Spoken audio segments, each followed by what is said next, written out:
Elijah Tanner déchira la photographie en deux et laissa les morceaux tomber dans la poussière. Sa main à trois doigts ne cessait de trembler. La diligence ne s'était même pas encore complètement arrêtée et il savait déjà. La femme qui descendait, ses cheveux roux captant la lumière d'automne, ses épaules droites, comme si elle entrait dans un tribunal et non dans un arrêt poussiéreux du Montana. Elle n'était pas ce qu'il avait demandé. Elle n'était pas quelconque. Elle n'était pas du genre à passer inaperçue. C'était le genre de femme qui le briserait en 1000 morceaux et le laisserait à nouveau en sang. Si vous voulez découvrir comment l'histoire d'Ellie et Josie se déroule, abonnez-vous dès maintenant. Et restez avec moi jusqu'à la toute fin. Laissez un commentaire pour me dire de quelle ville vous regardez la vidéo. Comme ça, je pourrai voir jusqu'où cette histoire voyage. Maintenant, retournons à cet arrêt de diligence. L'endroit où la vie d'Eli Tanner était sur le point d'être mise en pièces. Eli se tourna vers son cheval. C'était fait. Fini. Il retournerait dans la vallée de Bitterroot, écrirait à l'agence, exigerait un remboursement. Simple, net, sans dégâts. Monsieur Tanner. Sa voix l'arrêta en plein mouvement. Ni douce ni suave, mais directe. Comme celle d'une femme qui a passé sa vie à écarter les futilités pour aller droit au but. Il ne se retourna pas. Monsieur Tanner, je sais que vous m'avez entendu. Madame, il y a eu une erreur. Vraiment? La mâchoire d'Ellie se serra. Il sentait les autres passagers le regarder. Le chef de gare avait cessé de faire semblant de balayer le quai. Deux vieillards sur le banc s'étaient penchés en avant, comme s'ils assistaient à un combat de coqs. Il se retourna lentement. Elle était plus proche qu'il ne l'avait prévu. Assez proche pour qu'il puisse voir la poussière incrustée dans son manteau de voyage. Les cernes sombres sous ses yeux gris, la peau à vif de ses jointures, là où elle avait serré quelque chose de dur pendant des jours. 3 jours sur des routes chaotiques, 3 jours de mauvaise nourriture et de pire compagnie, et des secousses qui transformaient votre colonne vertébrale en un supplice. Elle avait l'air épuisée. Elle avait l'air de pouvoir traverser un brasier avant de l'admettre. L'arrangement, commença Ellie. J'ai été très précis sur ce dont j'avais besoin. Vous avez été précis sur ce que vous vouliez. Ce n'est pas la même chose. J'ai demandé quelqu'un de quelconque. Vous avez demandé quelqu'un de sûr. Josie Calloway retira ses gants de voyage, un doigt à la fois. Ses mains étaient colleuses, des mains de travailleuse. Quelqu'un qui ne vous ferait rien ressentir. Quelqu'un que vous pourriez garder à distance sans que cela ne vous coûte. La gorge d'Ellie s'assécha. Vous ne savez rien de moi. Je sais que vous avez perdu 2 doigts à Gettysburg. Je sais que vous gérez seul 600 acres depuis 4 ans. Ce qui signifie que vous êtes soit l'homme le plus travailleur du Montana, soit le plus têtu. Je sais que vous avez écrit 3 lettres à cette agence, et chacune d'elles disait la même chose. Elle s'approcha. N'envoyez personne qui pourrait me faire éprouver des sentiments. Comment savez-vous ce que disaient mes lettres? Parce que Mme Atterley, de l'agence, me les a lues. Chaque mot. Elle pensait que je devais savoir dans quoi je m'engageais. Eli sentit le sol se dérober sous ses bottes. Alors pourquoi diable êtes-vous venu? Parce que j'en ai assez qu'on me regarde au lieu de m'écouter. La voix de Josie ne trembla pas. Parce que tous les hommes de l'Est voyaient ce visage et décidaient que j'étais une décoration. Quelque chose à mettre sur une étagère et à admirer. Et quand il s'est avéré que j'avais des opinions, du caractère et un cerveau qui fonctionnait, ils ont vite perdu tout intérêt. Elle ne jouait pas la comédie. Eli pouvait le dire. Il avait passé 4 ans à déchiffrer le bétail, les chevaux, la météo et les hommes qui voulaient le tuer. Il savait reconnaître une performance. Ce n'en était pas une. Je suis venu parce que vos lettres étaient honnêtes, continua Josie. Mal écrites et pleines de fautes, mais honnêtes. Quelque chose de froid traversa la poitrine d'Ellie. Les fautes d'orthographe, elle les avait remarquées. Et je suis venu parce que je préfère être utile que belle. Mais vous êtes sur le point de me renvoyer à cause de la seule chose que je ne peux pas contrôler. Ses yeux se fixèrent sur les siens. Alors, allez-y, Monsieur Tanner. Remettez-moi dans cette diligence. Mais ne prétendez pas que c'est parce que je ne suis pas ce dont vous avez besoin. C'est parce que vous avez trop peur de découvrir que je pourrais être exactement ce dont vous avez besoin. Le silence se fit dans la gare. Même le vent semblait retenir son souffle. La main abîmée d'Ellie se serra en un point. Son cheval s'agita derrière lui, attendant. Chaque pensée saine dans sa tête hurlait la même chose. Laisse-la partir. Protège-toi. Les belles femmes s'en vont. Margaret l'avait prouvé. Celle-ci le ferait aussi. Mais Margaret ne l'avait jamais regardé comme ça. Margaret ne s'était jamais tenue dans la poussière et l'épuisement pour lui parler comme s'il valait la peine d'être honnête. 1 mois, s'entendit dire Ellie. Les yeux de Josie se plissèrent. Quoi? 1 mois, pas de mariage. Vous travaillez au ranch. Je verrai de quoi vous êtes fait. Sa voix sortit plus rauque qu'il ne l'avait voulu. Si vous ne tenez pas le coup, vous partez, sans rancune. Et si je tiens le coup, alors nous parlerons de quoi? De tout. Josie l'étudia comme il avait vu des maquignons étudier de jeunes chevaux. Mesurant, calculant, décidant si l'investissement valait le risque. Je vais vous proposer un meilleur marché, dit-elle. 1 mois. Je travaille comme n'importe quel ouvrier que vous embaucheriez. Vous ne me traitez pas différemment parce que je suis une femme. Vous ne me ménagez pas.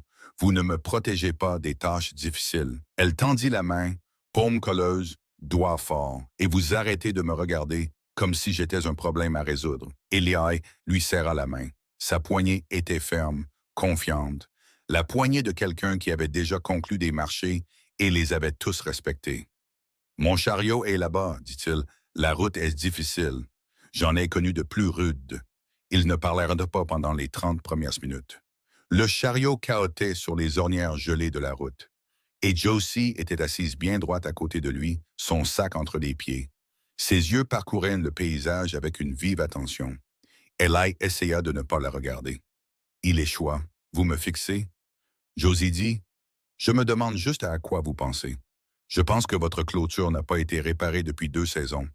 Je pense que ces poteaux pourrissent par la base, ce qui signifie que votre sol retient trop d'eau. Et je pense que vous avez été si occupé à survivre que vous n'avez pas eu le temps d'entretenir ce que vous avez. Les mains d'Élie se crispèrent sur les rênes. Vous déduisez tout ça d'un chariot en mouvement.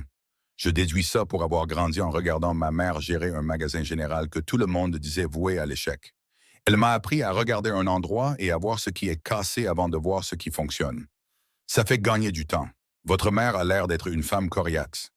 C'était la personne la plus coriace que j'ai jamais connue.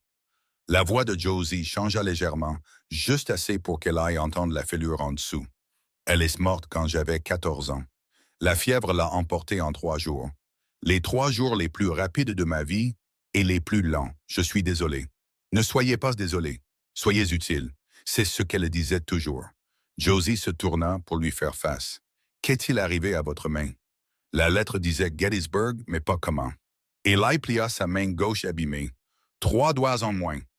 Les 2 restants, cicatrisés et raides. Un obus d'artillerie a frappé notre position. Je chargeais un canon.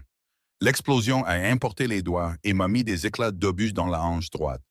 La hanche vous fait-elle encore mal? Chaque jour, vous marchez mal dessus.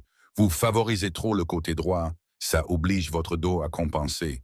Vous êtes médecin maintenant? Je suis observatrice. Il y a une différence. Josie détourna le regard. Ma mère avait un mauvais genou. Je l'ai vue marcher de travers pendant 10 ans avant qu'elle ne laisse quelqu'un l'aider. L'entêtement est de famille, je suppose. Ils roulèrent en silence pendant un autre mile. Puis Josie reprit la parole. C'est grave à quel point. Le ranch, je veux dire. Eli aurait pu mentir. Il a failli le faire. Mais la façon dont elle lui avait parlé à la gare, brute et sans peur, rendait le mensonge déplacé.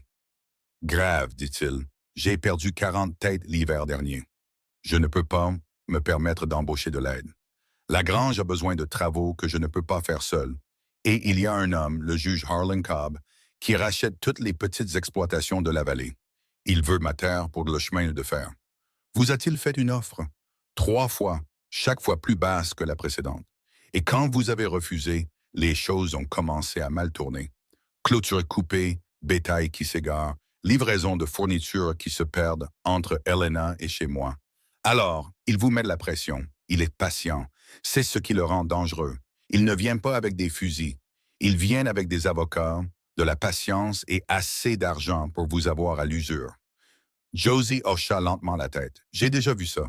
Au Kansas, une compagnie de chemin de fer a essayé de prendre le comptoir de mon oncle. Même tactique, pression lente, astuce légale. Rendre la vie si dure que vous vendez juste pour survivre. Qu'est-il arrivé? Mon oncle s'est battu pendant 2 ans. Il a presque tout perdu. La mâchoire de Josie se serra. Mais il a tout consigné.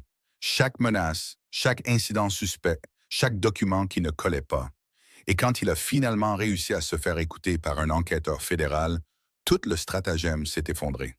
Votre oncle a gagné. Mon oncle a survécu. Ce n'est pas la même chose que gagner. Le combat lui a coûté sa santé, la plupart de ses économies et son mariage. Mais il a gardé sa terre. Elle fit une pause. Il est mort sur cette terre 3 ans plus tard, seul. Mais elle était à lui. La cabane apparut. Petite, une seule pièce, une cheminée en pierre. Eli regarda Josie l'observer.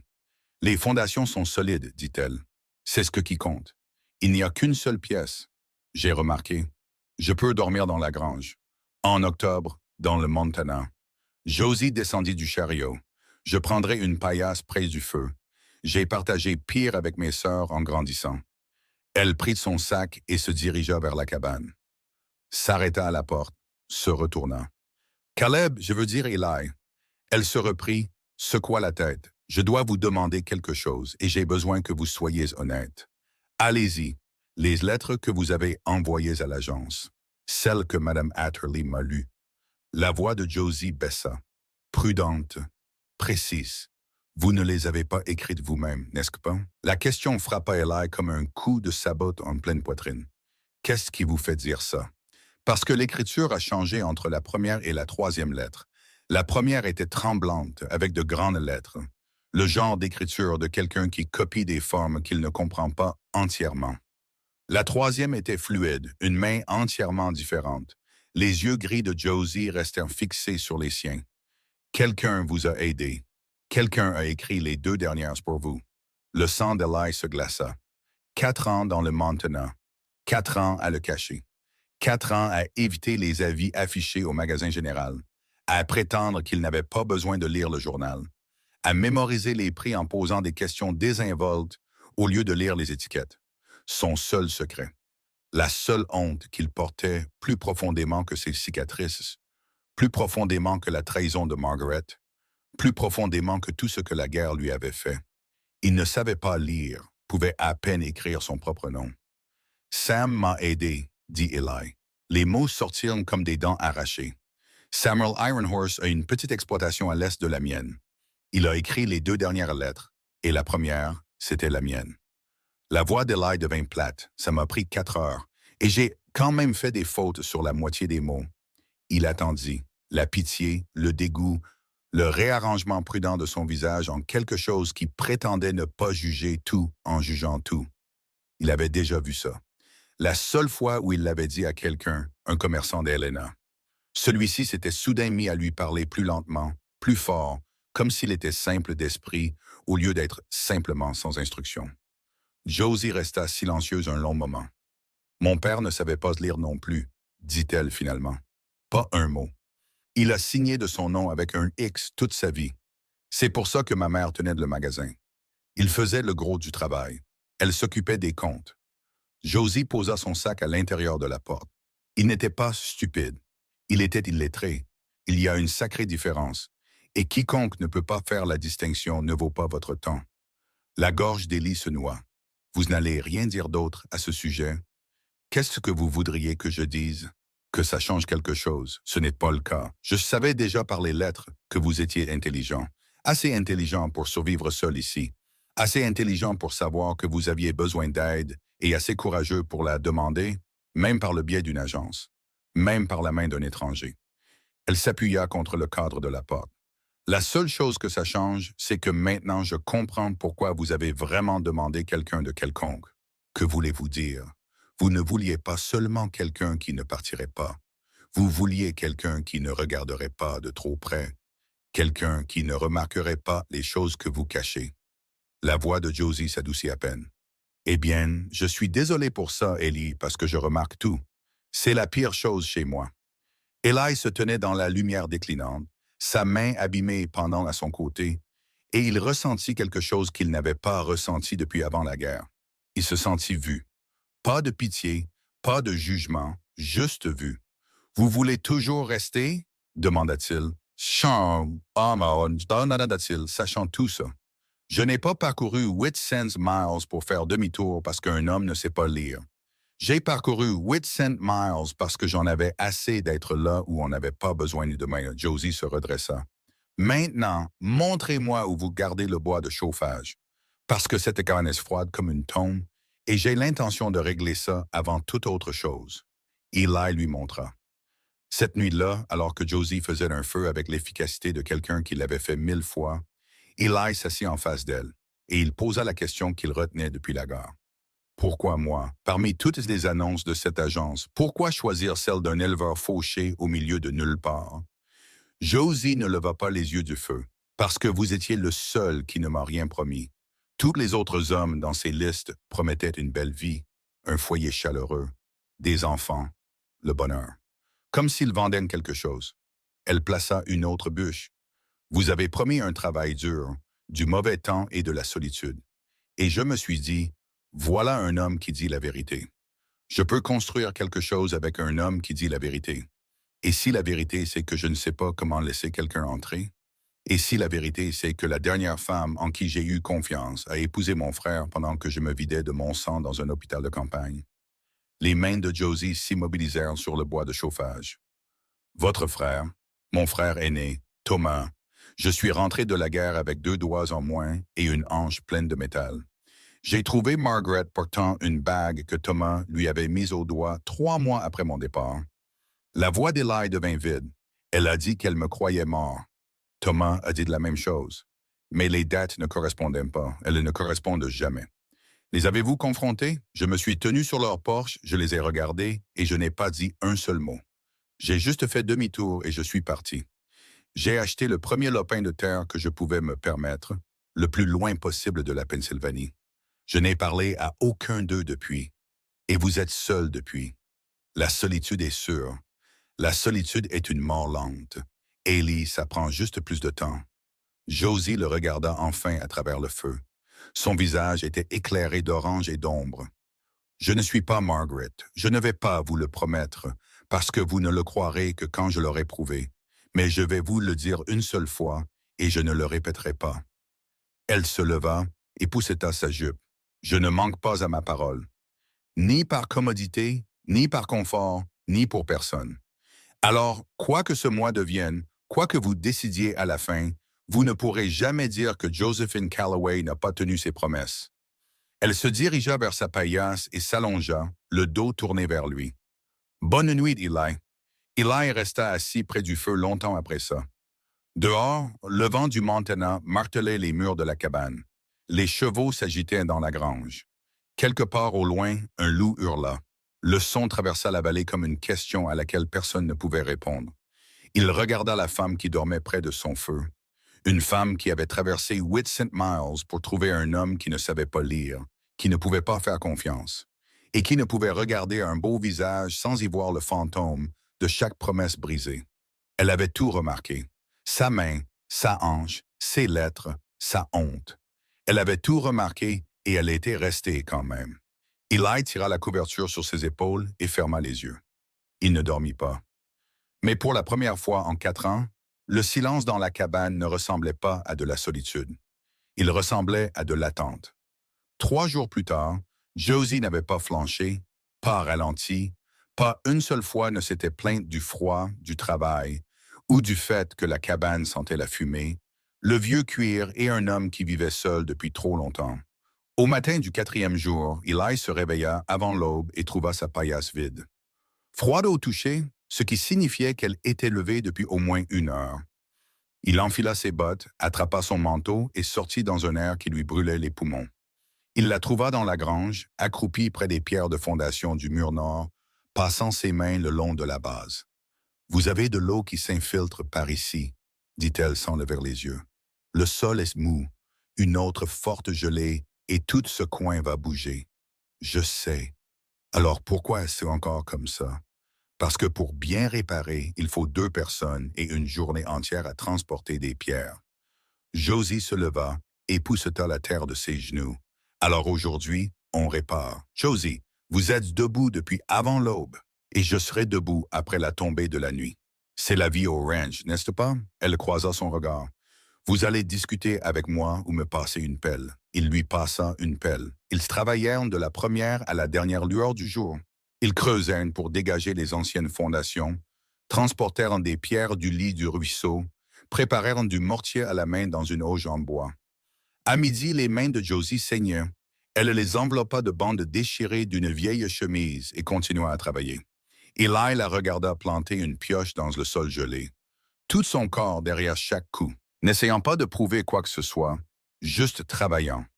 De la manière dont travaille quelqu'un qui a fait des travaux pénibles toute sa vie et qui a cessé de se demander si c'est juste ou injuste il y a bien longtemps. Vous allez vous démolir les mains, dit-il vers midi. Elles guériront, Josie. Elle s'arrêta, le regarda. Avez-vous déjà eu un ouvrier pour qui vous vous êtes autant inquiété? Je n'ai jamais eu un ouvrier qui saignait à travers ses bandages avant le déjeuner.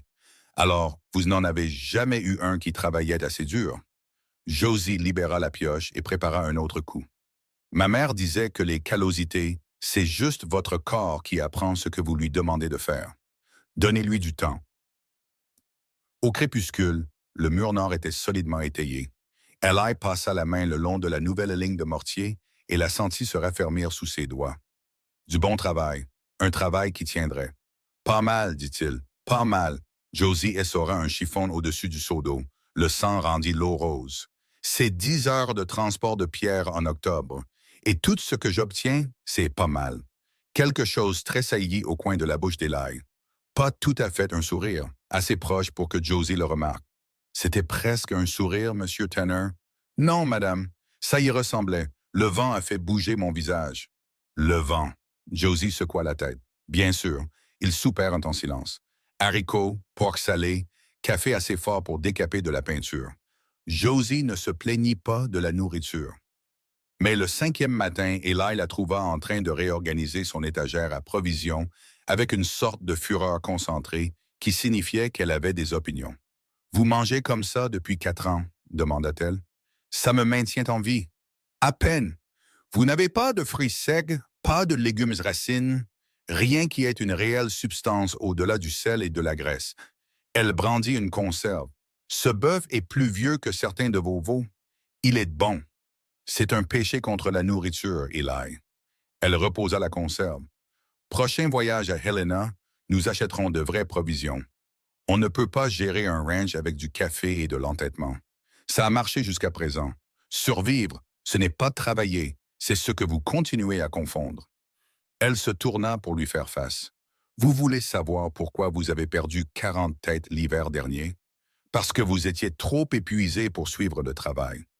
Un homme qui fonctionne avec de la mauvaise nourriture et sans sommeil fait des erreurs, manque les signes, laisse les choses aller. C'est beaucoup de jugement de la part de quelqu'un qui est ici depuis 5 jours. Ce n'est pas du jugement, c'est de l'observation. Et vous savez que j'ai raison parce que vous ne discutez pas.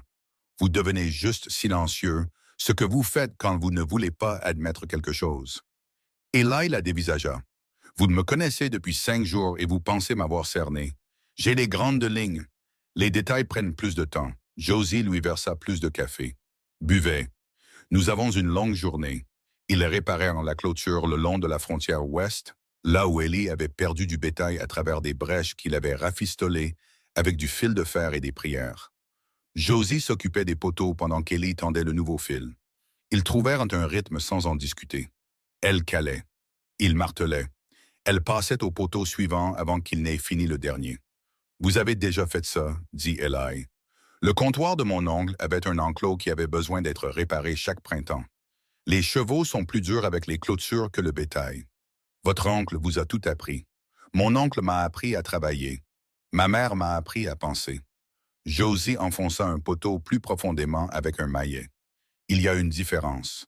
Beaucoup de gens peuvent travailler dur. Moins nombreux sont ceux qui savent travailler intelligemment.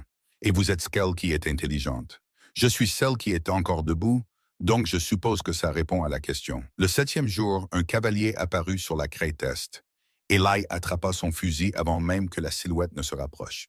Josie se mit à côté de lui, la main protégeant ses yeux. « Doucement !» cria le cavalier. « C'est juste moi, Eli. » Eli baissa le fusil. « Sam !»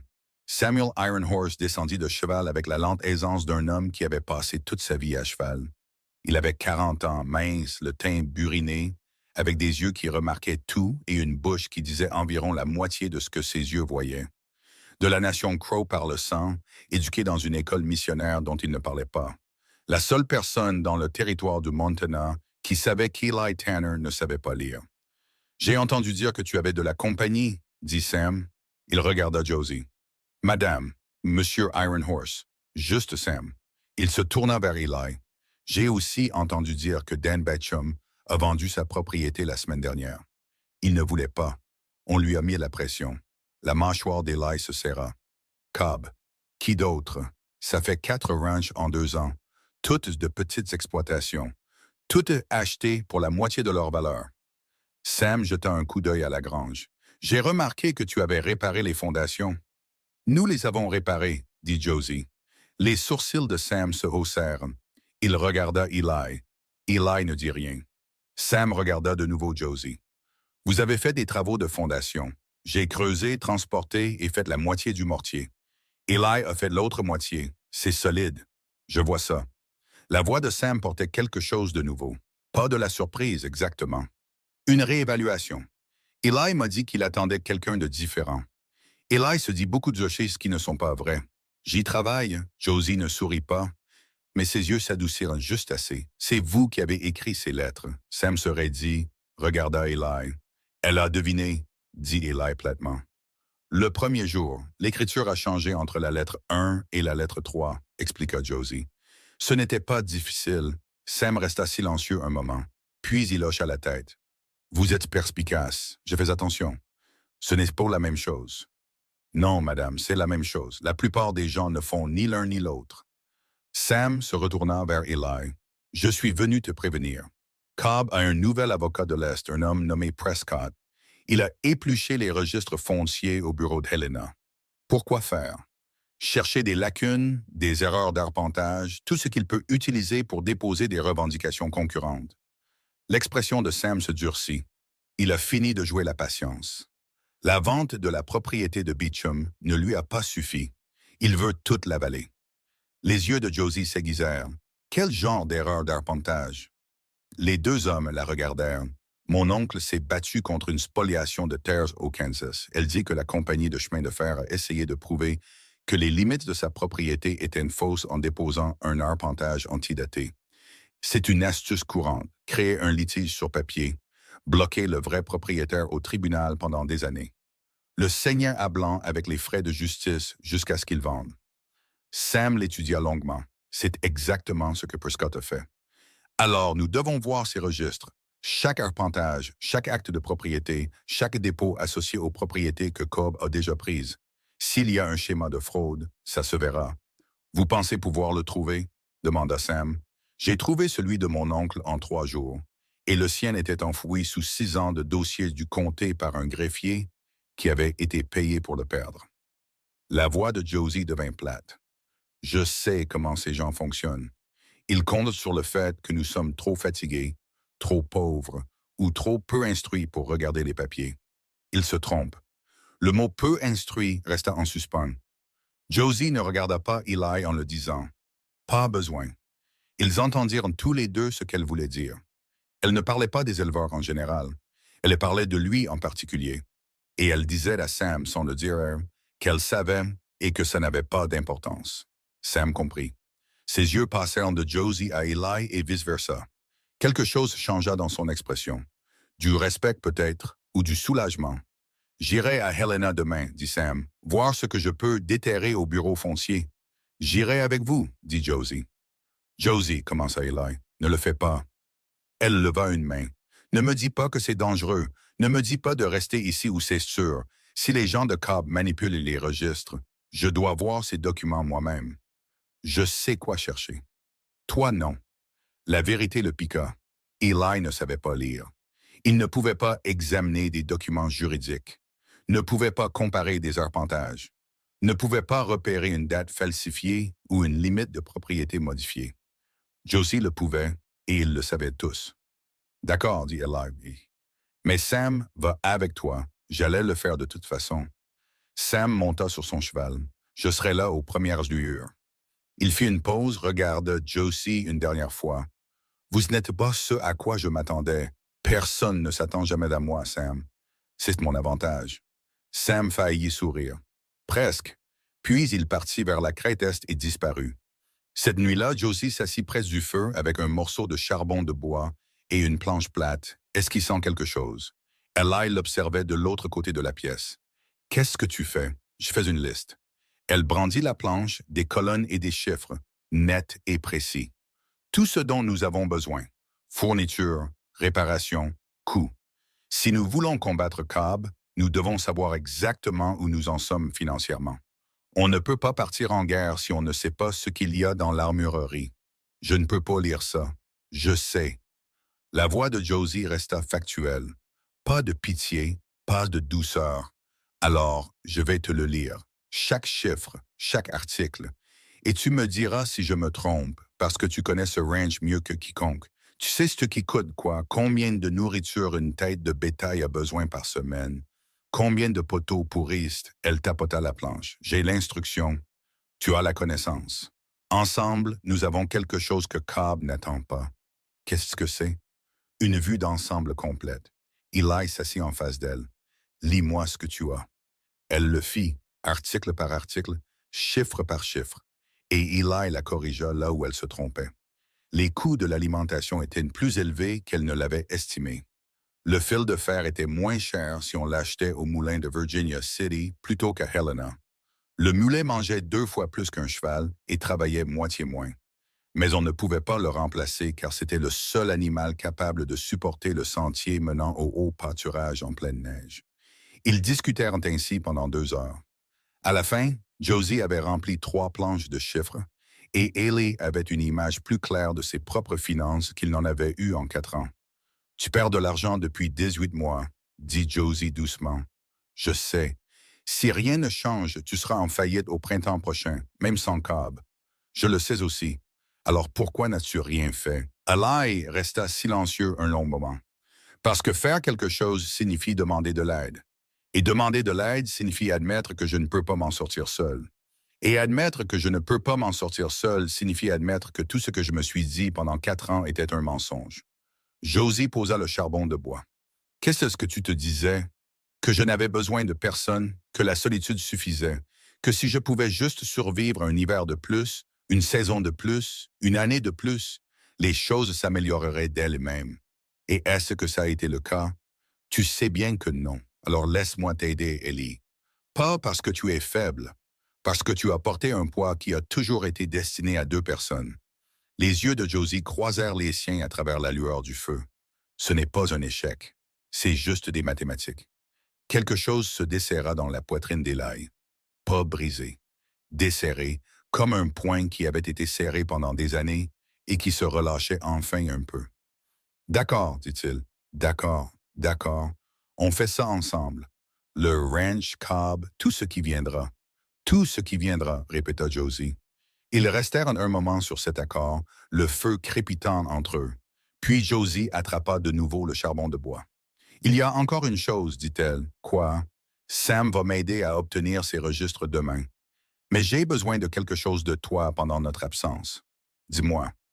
Compte le bétail, chaque tête, chaque marque. Note les chiffres. » Elle fit d'une pause. « Je veux dire, marque-les. Des entailles sur un bâton, des pierres dans un seau, peu importe comment tu tiennes le compte. Parce que si les gens de Cobb ont déplacé ton bétail comme ils ont déplacé celui de Betchum, nous devons savoir exactement ce que nous avons avant qu'ils n'en prennent plus. Tu penses qu'ils me volent déjà? Je pense qu'un homme qui achète 4 ranchs en 2 ans par intimidation ne développe pas soudainement de la patience avec le 5e. » Josie croisa son regard. « Je pense que des choses ont mal tourné dans ce ranch que tu as mis sur le compte de la malchance.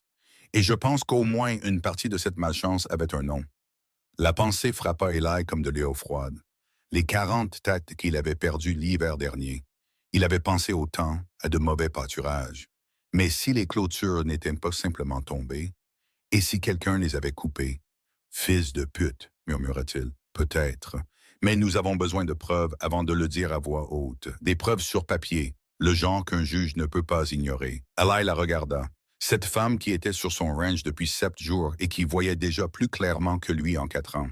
Pas parce qu'elle était plus intelligente, parce qu'elle n'était pas fatiguée, parce qu'elle n'était pas seule, Parce que des yeux neufs voient ce que des yeux épuisés manquent. Josie.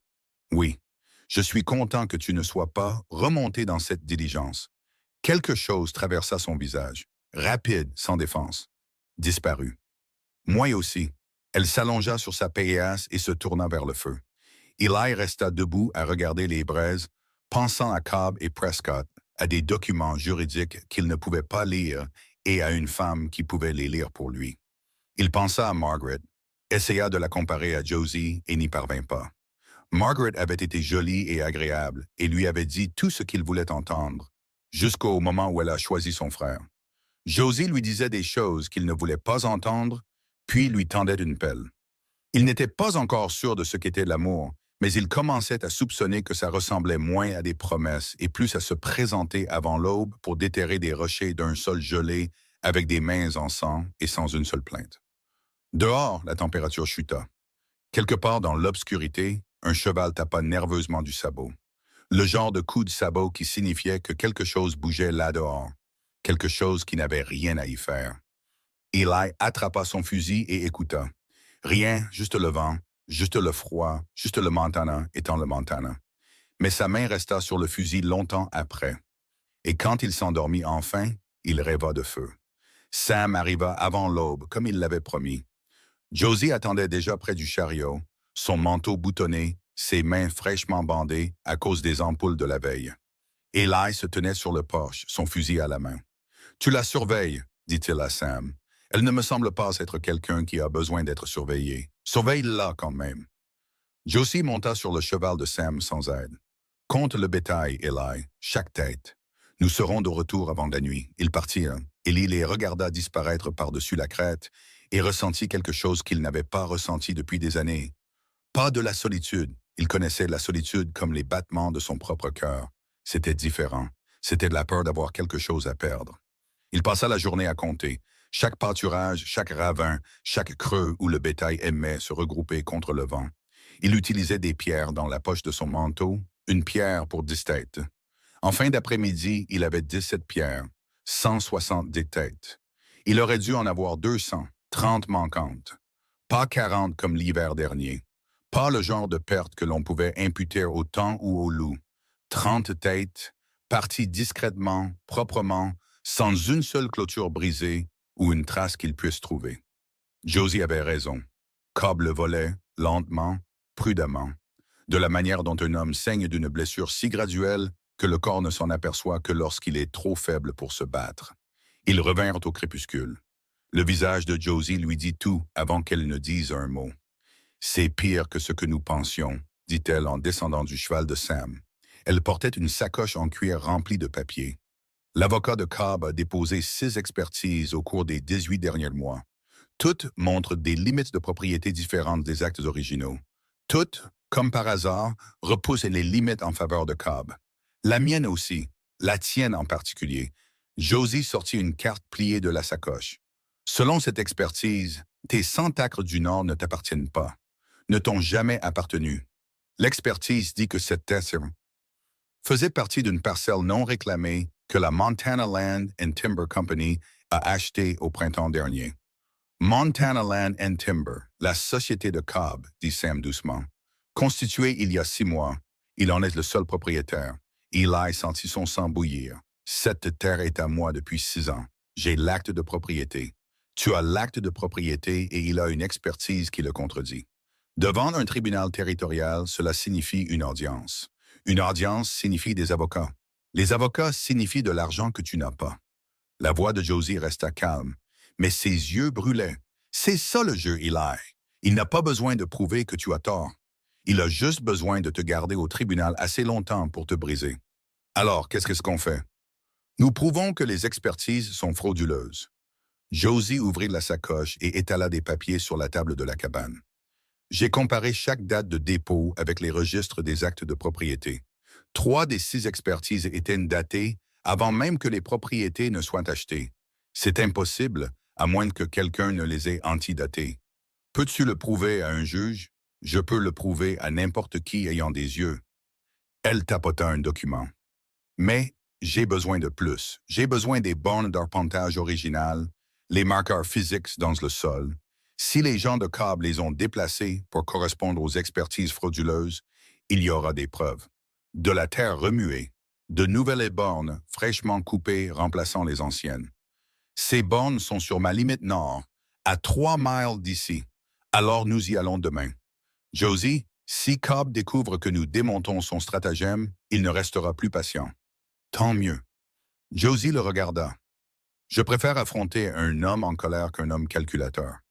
Les hommes en colère font des erreurs. Eli voulait discuter, voulait lui dire qu'elle ne comprenait pas de quoi Cobb était capable quand il cessait d'être patient. Mais il regarda son visage dur, la mâchoire serrée, et il sut que discuter serait une perte de souffle qu'aucun d'eux n'avait. D'accord, dit-il, demain. Ils n'arrivèrent jamais à demain. Eli se réveilla à l'odeur de la fumée. Pas de la fumée de bois, pas de la fumée de cheminée. Quelque chose de plus grand, quelque chose qui n'allait pas. Il fut sur ses pieds avant que ses yeux ne soient complètement ouverts. La cabane était sombre. La paillasse de Josie était vide. Josie. Il entendit sa voix dehors, hurlant. « Élie, Lagrange! » Il se précipita vers la porte. La grange était un mur d'orange. Les flammes grimpaient le long des murs, dévorant le toit, rugissant avec un son de créature vivante. La chaleur frappa son visage à 30 yards de distance. Josie était déjà à la porte de la grange, l'ouvrant de force. La fumée s'en échappait. Les chevaux hurlaient à l'intérieur. « Aide-moi! » cria-t-elle. Ils travaillèrent ensemble. Eli attrapa le premier cheval.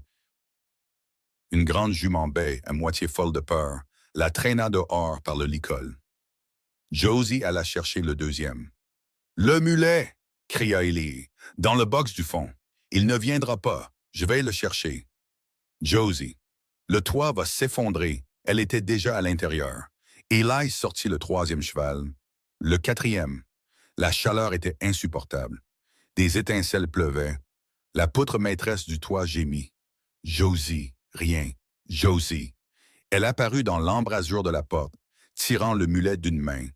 Son autre bras pressé contre son visage. Le mulet se débattait. Elle se débattait plus fort. La poutre maîtresse craqua. Eli vit la scène, vit le bois se fendre, vit la poutre commencer à tomber, vit Josie lever les yeux. Il bougea plus vite que sa mauvaise hanche n'aurait dû le permettre. Attrapa le bras de Josie et tira fort. La poutre s'abattit. Elle attrapa son épaule gauche alors qu'elle trébuchait en avant. Le son qu'elle fit était anormal, de l'os rencontrant du bois. Un craquement qui n'était pas celui du bois. Josie tomba au sol. Le mulet s'échappa. Eli la traîna loin de la grange, alors que le reste du toit s'effondrait dans une fontaine d'étincelles et de flammes. Josie. Josie, regarde-moi. Son visage était blanc, blanc de choc. Son bras gauche pendait bizarrement. Mon épaule, murmura-t-elle. Quelque chose est cassé. Ne bouge pas. Les chevaux. Les avons-nous tous sortis? Nous les avons tous sortis. Ne bouge pas. Les papiers. Josie essaya de se redresser et hurla.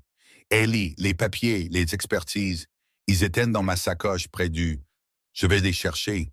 Ils étaient près du mur de la grange. Eli regarda. La sacoche était à 10 pieds de l'épave en feu.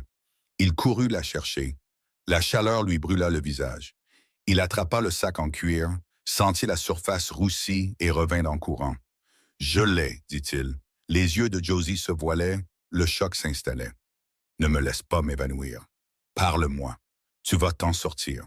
Ce n'est pas parler, c'est mentir. » Elle serra les dents. « Dis-moi quelque chose de vrai. Je vais tuer Cobb. C'est trop vrai. Autre chose.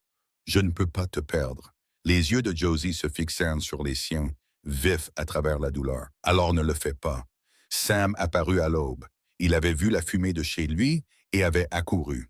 Il trouva Eli assis par terre à côté de Josie, son manteau enroulé autour d'elle, sa main abîmée tenant la sienne. « C'est grave? » demanda Sam. Épaule cassée. « Peut-être la clavicule aussi. Elle a besoin d'un médecin. Elena est à 3 heures. Alors on y va maintenant. » Ils improvisèrent entre un travois derrière le cheval de Sam. Josie se mordit la lèvre pour ne pas crier quand ils la déplacèrent. Eli chevaucha à ses côtés tout le long du chemin.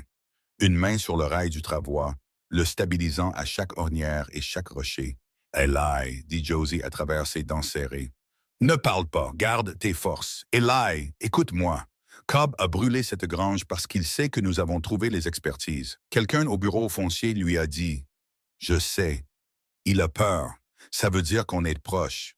Josie, s'il te plaît, arrête de parler. Il a brûlé les preuves qu'il pensait que nous avions. Mais nous avons toujours les originaux. Ceux que j'ai copiés des registres du bureau foncier. Elle grimaça de douleur. Ils sont dans la sacoche. Chaque date, chaque incohérence. Il ne sait pas que j'ai fait des copies. Eli la regarda. Épaules cassées,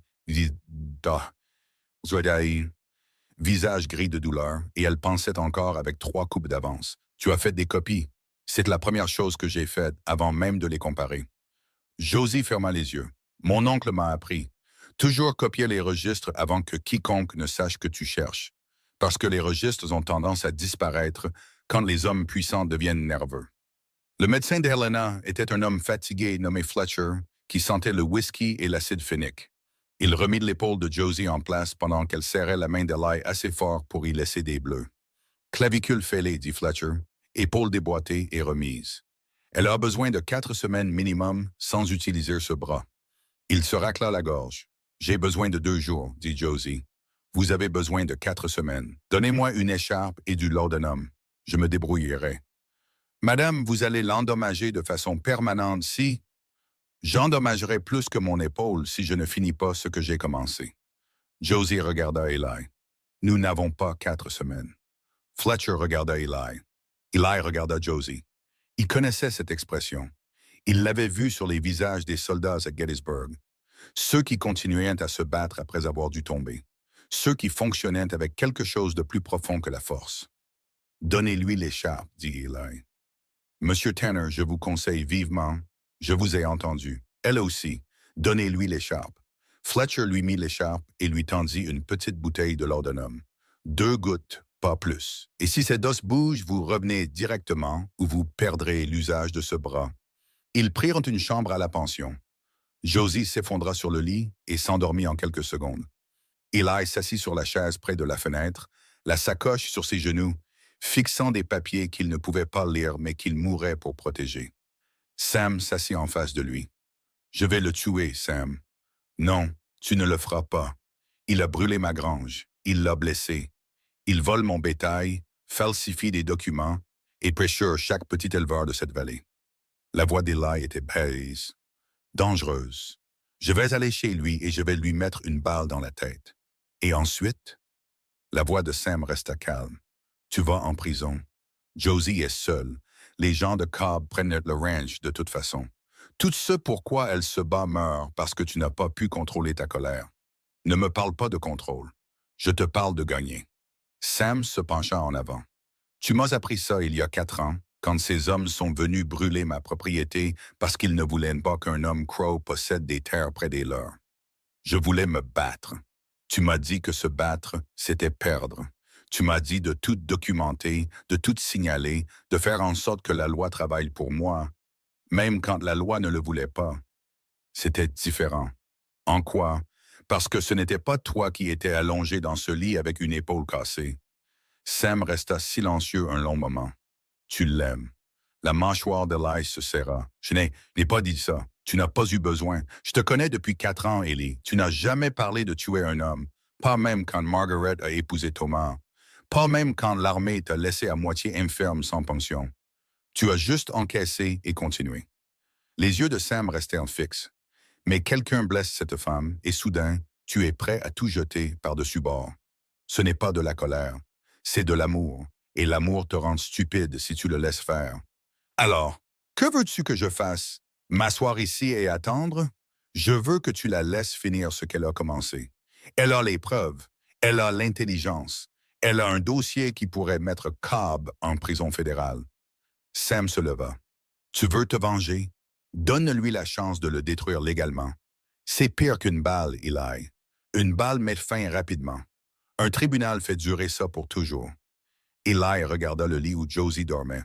Son visage était encore pâle, sa respiration superficielle. L'écharpe maintenait son bras près de son corps comme une aile blessée. Si elle ne peut pas le faire, dit Eli, si la loi échoue, si Cobb s'en sort, Alors nous trouverons une solution ensemble. Mais nous essayons d'abord à sa manière. Sa manière. Sa manière. Josie se réveilla à minuit, trouva Eli toujours sur la chaise, tenant toujours la sacoche. Tu n'as pas dormi, dit-elle. Je ne peux pas. Parce que tu prépares quelque chose de stupide. Sam m'en a déjà dissuadé. Bien. Sam est plus intelligent que toi. Josie bougea et siffla de douleur. Passe-moi la sacoche. Tu dois te reposer. J'ai besoin de travailler. Le repos, c'est pour les gens qui ne se font pas voler. Elle tendit sa main valide. La sacoche, Eli. Il la lui donna, la regarda sortir des papiers d'une seule main, les étalant sur la couverture. Ses yeux bougeaient vite, avec cette même concentration aiguë qu'elle apportait à tout. Même blessée, elle travaillait avec une précision qui faisait mal à la poitrine d'Eli. Ici, dit-elle après 20 minutes, c'est ce dont nous avons besoin. Qu'est-ce que c'est? L'expertise de la propriété de Beecham, celle que l'avocat de Cobb a déposée il y a 6 mois. Les brandit 2 papiers côte à côte. Le dépôt indique qu'elle a été menée par un arpenteur nommé J.W. Hartley, arpenteur territorial agréé. Mais j'ai vérifié le registre territorial à Helena hier. La licence de J.W. Hartley a été révoquée il y a 2 ans pour fraude dans un litige foncier près de Butte. Donc l'arpenteur est un fraudeur. L'arpenteur est un outil. Cobb a engagé un homme qu'il savait capable de produire les résultats pour lesquels il était payé. Et si les expertises de Hartley sont invalidées, chaque revendication foncière basée sur ces expertises s'effondre. Toutes les 6, y compris la mienne, y compris la tienne, y compris celle de Beecham, y compris chaque éleveur que Cobb a forcé à vendre sur la base de limites contestées. Josie le regarda. Ça ne sauve pas seulement ton ranch, Eli. Ça rend tout ce que Cobb a volé. Eli s'assit sur le bord du lit, assez près pour voir les raids de douleur autour de ses yeux, assez près pour voir le feu derrière elle. Comment on fait ça? Ah, PNF Guadiane. Nous avons besoin d'une audience publique, pas d'un tribunal à huis clos où l'argent de Cobb achète le résultat. Une audience publique où chaque éleveur de cette vallée pourra voir les preuves. La main valide de Josie serra les papiers. Nous avons besoin du juge territorial, le vrai, pas les gens de Cobb. Et nous avons besoin que chaque éleveur qui a été pressurisé se lève et dise ce qui lui est arrivé. La plupart d'entre eux ont peur. La plupart d'entre eux sont seuls. C'est différent d'avoir peur. Josie s'adossa à la tête de lit. Quand les gens sont seuls, ils pensent être les seuls à souffrir. Quand ils découvrent que ça arrive à tout le monde, la peur se transforme en autre chose. En quoi? En colère. Et les gens en colère se battent. Tu sais ça par expérience. Je sais ça du Kansas. Mon oncle a passé 2 ans à penser qu'il était le seul que la compagnie de chemin de fer ciblait. Quand il a finalement parlé à ses voisins, il a découvert qu'ils subissaient tous le même traitement. Mêmes menaces, mêmes astuces légales, même isolement. La voix de Josie se durcit. En 1 mois, ils avaient une pétition avec 40 signatures. En 2 mois, ils avaient un enquêteur fédéral. La compagnie de chemin de fer ne l'a jamais vu venir, parce qu'ils n'ont jamais imaginé que les petites gens se parleraient. Eli regarda sa clavicule cassée. Elle ne pouvait pas utiliser son bras gauche, n'avait pas dormi plus de 4 heures, et elle élaborait une stratégie pour abattre l'homme le plus puissant de la vallée. « Tu es incroyable, dit-il. Je suis en colère. L'incroyable viendra plus tard. » Josie déplaça les papiers. « Nous avons besoin de Sam. Il connaît chaque éleveur de cette vallée. Il sait qui a été blessé et qui se lèvera. Et nous devons agir vite, avant que Cobb ne réalise que son incendie n'a pas détruit les preuves. Il nous poursuivra à nouveau. Qu'il le fasse. Chaque fois qu'il agit, il crée plus de preuves, plus de témoins, plus de raisons pour un juge de prêter attention. » Josie croisa son regard. Les hommes comme Cobb pensent que la violence résout les problèmes. Ce n'est pas le cas. Elle crée une piste, et les pistes mènent quelque part. Eli tendit la main et écarta une mèche de cheveux de son visage. Elle ne tressaillit pas, ne recula pas. Elle le regarda simplement avec ses yeux gris qui voyaient tout. « Quand ce sera fini, dit-il, quand Cobb sera fini et que le ranch sera en sécurité. Oui, je vais te demander de rester pour de vrai. Pas un essai, pas un arrangement.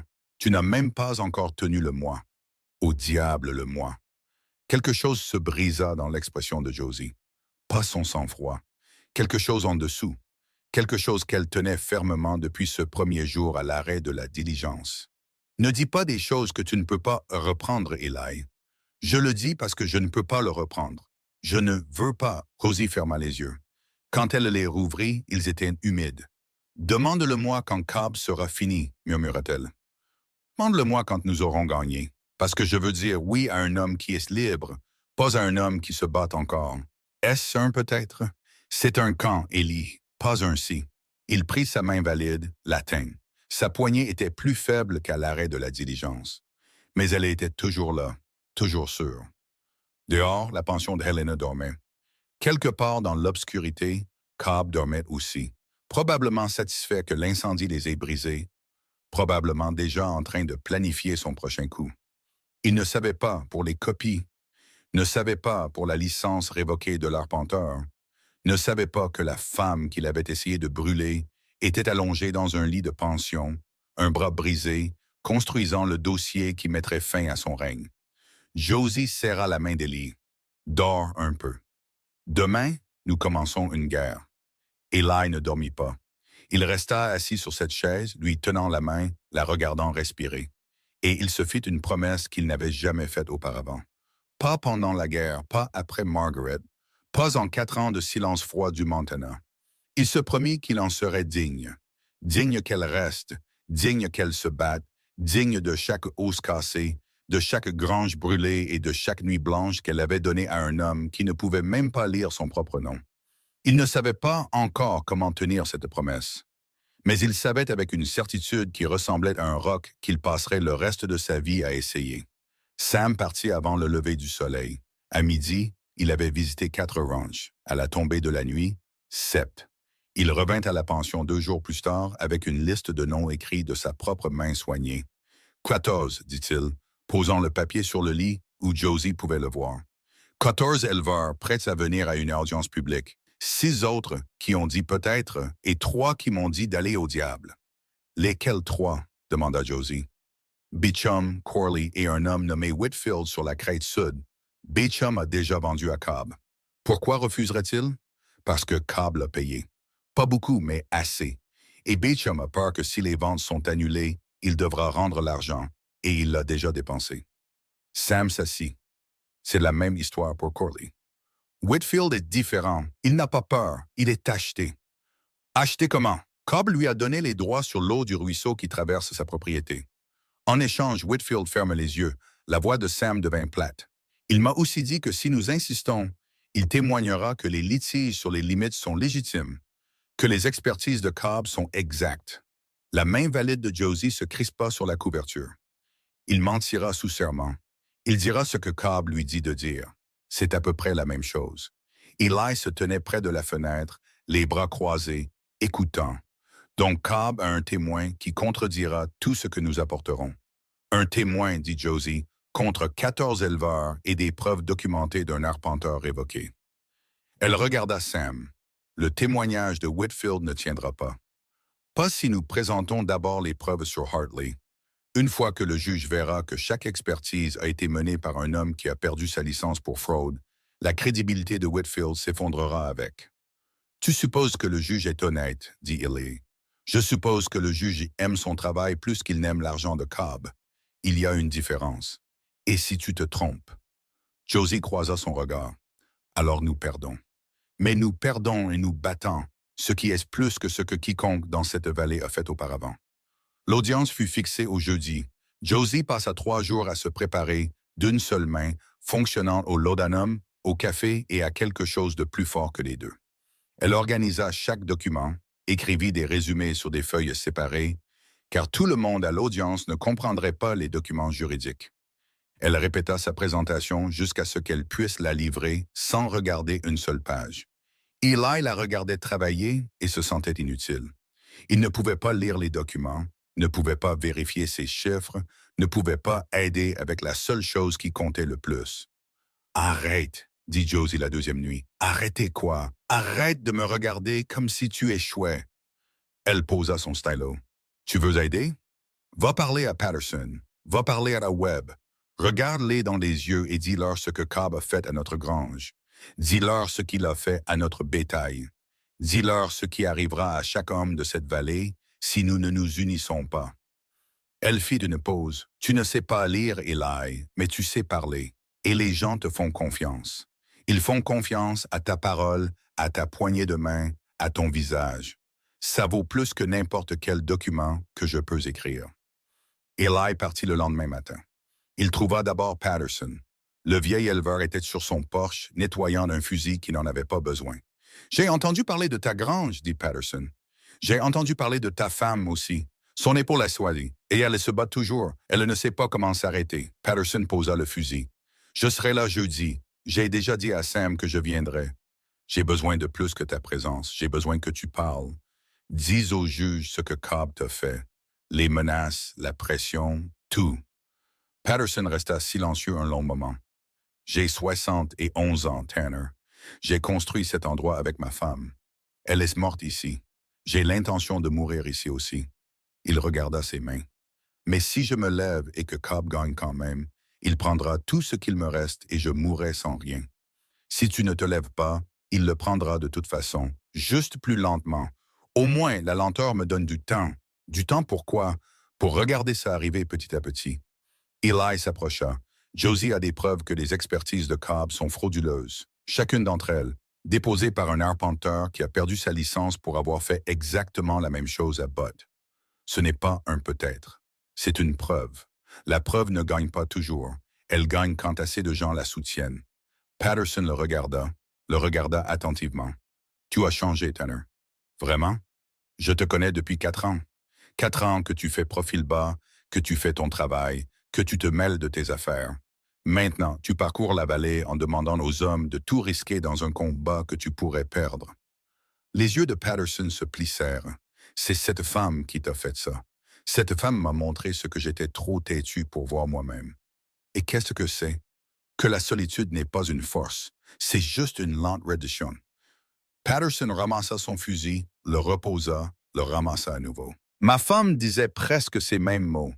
Il se leva. « D'accord, jeudi. Je parlerai. Que Dieu me vienne en aide, je parlerai. Mais si ça tourne mal, Tanner, je te tiendrai pour responsable, toi et ta femme rousse, pour le reste de la vie qu'il me reste. » Marché conclu. Eli rendit visite à 6 autres éleveurs ce jour-là. 4 dirent oui, 2 dirent non. L'un de ceux qui refusèrent, un jeune homme nommé Dawson, avait les larmes aux yeux en le disant. « Je ne peux pas, dit Dawson. Ma femme attend un enfant. Si Cobb s'en prend à nous, je ne peux pas la protéger, elle et un bébé. » Eli comprit, n'insista pas. « Si nous gagnons, ta terre est en sécurité. Ta famille est en sécurité. Si, oui, si... » Dawson secoua la tête. « Ce n'est pas assez. Pas avec un bébé qui arrive. » Eli rentra chez lui en pensant au visage de Dawson, en pensant au poids de demander aux gens de tout parier sur un combat mené par une femme à l'épaule cassée et un homme qui ne savait pas lire. Quand il revint, Josie était assise sur le porche de la pension, son écharpe sale, son visage tiré par la douleur. Elle essayait de le cacher. « Combien? » demanda-t-elle. « 4 oui de plus, 2 non. Ça nous fait 18 plus nous.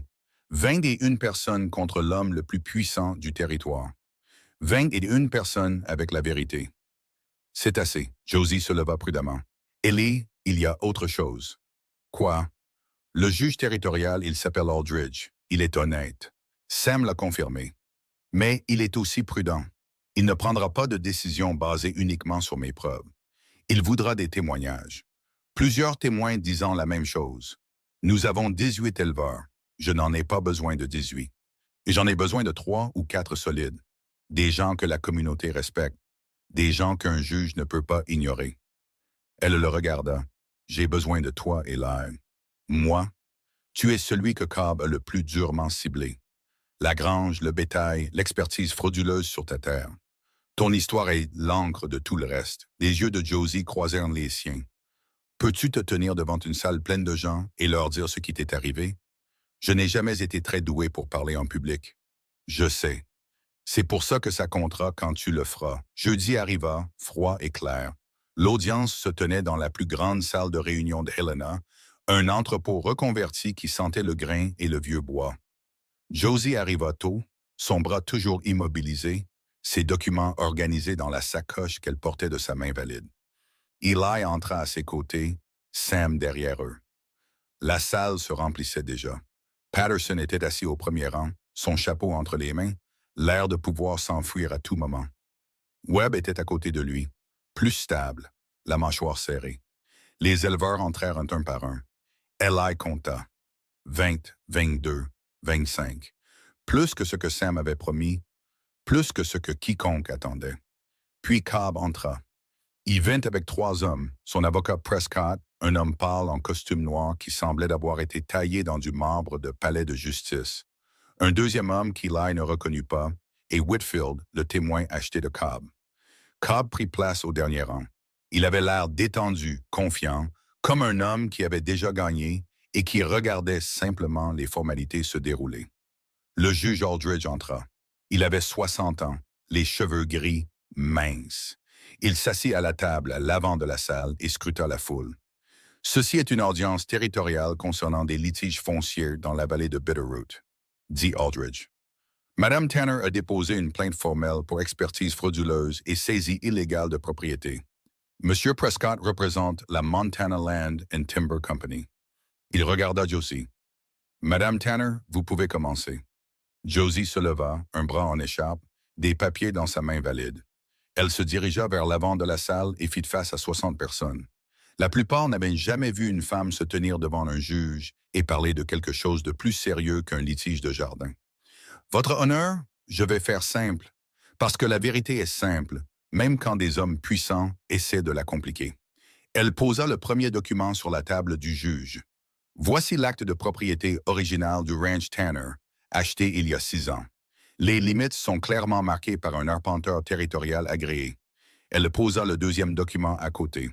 Voici une expertise déposée il y a 8 mois par J.W. Hartley au nom de la Montana Land and Timber Company. Elle montre la limite nord du ranch Tanner 100 yards au sud de l'acte original. Elle fit une pause.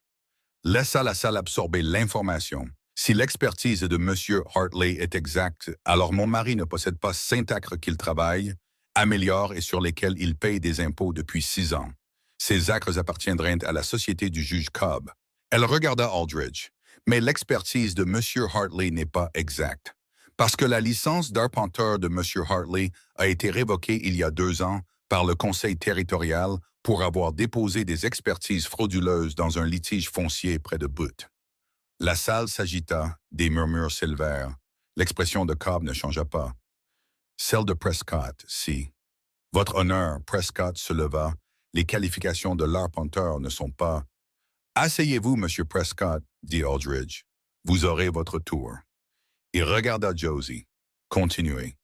Josie présenta 5 autres expertises, même schéma, même arpenteur, même date impossible. Chacune de ces expertises a été déposée par J.W. Hartley. Chacune montre des limites qui favorisent la Montana Land and Timber Company. Et 3 d'entre elles sont datées avant même que les achats de terre originaux n'aient eu lieu. Sa voix ne s'éleva pas, ne trembla pas. On n'arpente pas une terre qui n'a pas encore été vendue. Sauf si les expertises ont été créées après coup et antidatées pour créer des litiges juridiques qui forceraient les petits éleveurs à aller au tribunal. C'est de la spéculation, dit Prescott. C'est de l'arithmétique, répondit Josie. Les dates ne mentent pas, Monsieur Prescott, même quand les expertises le font. Aldridge étudia les documents. La salle était silencieuse. J'aimerais appeler des témoins, dit Josie, en commençant par mon mari. Eli se leva. Ses jambes lui semblaient étranges, lourdes. La salle était trop chaude, trop pleine, trop Dieu. Il se dirigea vers l'avant, se tint à côté de Josie et regarda une salle pleine de gens, souhaitant de tout son cœur être n'importe où ailleurs. Monsieur Tanner, dit Josie, sa voix changea en s'adressant à lui. Toujours professionnel, mais avec une chaleur que lui seul pouvait entendre. Dites au juge ce qui est arrivé à votre ranch au cours des 2 dernières années. La gorge d'Ali se noua. Il regarda la foule. Le visage buriné de Patterson, les yeux stables de Webb. Sam au dernier rang, les bras croisés, hochant la tête une fois. Il y a 2 ans, mes clôtures ont commencé à être coupées, dit Eli. Sa voix était rauque, peu habituée à tant d'oreilles. Au début, j'ai pensé que c'était le temps. Le vent, la pourriture. Mais les coupes étaient naides, du fil de fer, pas de l'usure. Combien de bétail avez-vous perdu? 70 têtes en 2 ans. 30 au cours des 6 dernières semaines seulement. L'avez-vous signalé? À qui? Le bureau du shérif est à Helena. Le temps que quelqu'un vienne, le bétail est parti et les traces sont effacées. Les mains d'Ellie se crispèrent à ses côtés. Il y a 3 semaines, ma grange a été incendiée au milieu de la nuit. Nous avons à peine réussi à sortir les animaux. Josie, Madame Tanner, s'est cassé l'épaule en sortant le dernier mulet du bâtiment. Il regarda Cobb, se força à le regarder. Je ne peux pas prouver qu'il l'a fait, mais je sais que chaque mauvaise chose qui est arrivée à mon ranch a commencé après que j'ai refusé de vendre à la Montana Land and Timber Company, après avoir refusé 3 fois. Votre honneur, Prescott se leva à nouveau. Les affirmations de M. Tanner sont anecdotiques. Il n'a aucune preuve reliant l'un de ces événements à mon client. Les expertises de votre client sont une preuve suffisante, dit Josie. Elles établissent un schéma. Identifier une cible. Mettre la pression sur le propriétaire. Quand le propriétaire refuse de vendre, déposer une expertise frauduleuse pour créer un litige juridique. Et quand le propriétaire refuse toujours, passer à l'étape supérieure. Elle se tourna vers la salle. Monsieur Patterson, voulez-vous parler? Patterson se leva lentement. Il avait l'air vieux, fatigué, effrayé d'une manière qui fit mal à la poitrine d'Eli. Il y a 2 ans, dit Patterson, sa voix mince mais stable. Un homme est venu à mon ranch et m'a proposé d'acheter ma propriété. Oh, j'ai dit non. 1 semaine plus tard, mon approvisionnement en eau a été détourné. Quelqu'un a barré le ruisseau en amont. Il m'a fallu 3 semaines pour le trouver et 2 autres pour le réparer. À ce moment-là, j'avais perdu 15 têtes par déshydratation. Qui a fait l'offre? Il a dit qu'il représentait une société de développement. Il n'a pas donné de nom, mais la lettre qu'il a laissée portait le sceau de la Montana Land and Timber. Webb parla ensuite, puis Collins, puis une femme nommée Martha Greer, dont le mari était mort l'hiver précédent, la laissant seule sur un ranch que Cobb essayait d'acheter depuis des mois. Ils m'ont dit qu'une femme ne pouvait pas détenir de droit de propriété, dit Martha. Sa voix tremblait de colère, pas de peur. Ils m'ont dit que l'acte était au nom de mon mari et que je n'avais aucune revendication légale. C'était un mensonge, j'ai vérifié. Mon nom est sur cet acte juste à côté du sien. Il l'est depuis le jour où nous l'avons acheté. Un par un, ils parlèrent. 11 éleveurs au total. Chaque histoire différente dans les détails. Chaque histoire la même dans son essence. Pression, intimidation, isolement, l'écrasement lent et patient de personnes qui n'avaient une personne vers qui se tourner. Puis Prescott appela Whitfield. Whitfield s'avança avec la démarche raide d'un homme portant un poids qu'il ne voulait pas. Il ne regardait pas les autres éleveurs, ne regardait pas Josie. Il parla à la table du juge. Les expertises sont exactes, dit Whitfield. Je travaille dans cette vallée depuis 30 ans. Les limites que M. Hartley a documentées correspondent à ce que j'ai toujours compris être les limites de propriété. Monsieur Whitfield, dit Josie, vous avez reçu des droits sur l'eau de la Montana Land and Timber Company il y a 6 mois. Est-ce exact? La mâchoire de Whitfield se serra. C'est une affaire distincte. Vraiment? Vous avez reçu un avantage significatif de la même société dont vous défendez maintenant les expertises. Cela ne vous semble-t-il pas un conflit d'intérêts? Je dis la vérité. Vous dites une version de la vérité que quelqu'un vous a payé pour dire. La voix de Josie resta calme. Je ne vous en veux pas, Monsieur Whitfield. Je comprends d'avoir peur. Je comprends de prendre ce qui est offert quand l'alternative est de tout perdre. Mais j'ai besoin que vous regardiez les gens dans cette salle. Vos voisins, des gens que vous connaissez depuis des années. Whitfield ne regarda pas. Regardez-les, il regarda lentement. Et ce qu'il vit sur ses visages, pas de la colère, pas du jugement, juste de l'épuisement, de l'espoir et le besoin désespéré que quelqu'un fasse ce qui est juste. Quelque chose en lui se brisa. « Je ne peux pas faire ça, » murmura Whitfield. « Monsieur Whitfield, » dit Prescott sèchement, « vous aviez accepté de... J'ai accepté beaucoup de choses que je n'aurais pas dû. » La voix de Whitfield se brisa. Cobb m'a dit que personne ne se défendrait. Il m'a dit que c'était juste des affaires. Il m'a dit que personne ne serait blessé. Il regarda l'écharpe de Josie. Des gens ont été blessés. « Monsieur Whitfield, » dit le juge Aldridge avec précaution, « changez-vous votre témoignage? » La salle retint son souffle. Les mains de Whitfield tremblaient. Il regarda Cobb au dernier rang. L'expression de Cobb était de pierre, le visage d'un homme calculant ce qu'il en coûterait de détruire une personne de plus. « Les expertises sont fausses, » dit Whitfield. Cobb a dit à Hartley quelle limite dessiner. J'ai vu la correspondance. Des lettres entre Cobb et Hartley détaillant exactement quelle limite de propriété déplacée et de combien. La salle explosa. « À l'ordre! » cria Aldridge. « À l'ordre! » Ces lettres, dit Josie, sa voix perçant le bruit. « Les avez-vous encore? Elles sont chez moi, cachées sous le plancher de ma chambre. Je les ai gardées parce que je savais qu'un jour ça arriverait. Je savais qu'un jour quelqu'un serait assez courageux pour faire ce que je ne pouvais pas. » Whitfield pleurait maintenant. « Je suis désolé, mon Dieu. Je suis désolé. J'ai pris son argent et son eau et je me suis dit que c'était de la survie. Mais vous voir, vous tous, vous lever ici les uns après les autres, dire la vérité pendant que j'étais assis sur un mensonge. » Il s'essuya le visage. « Je ne peux pas le faire. Je ne le ferai pas. » Prescott se leva. « Votre honneur, ce témoin est clairement compromis.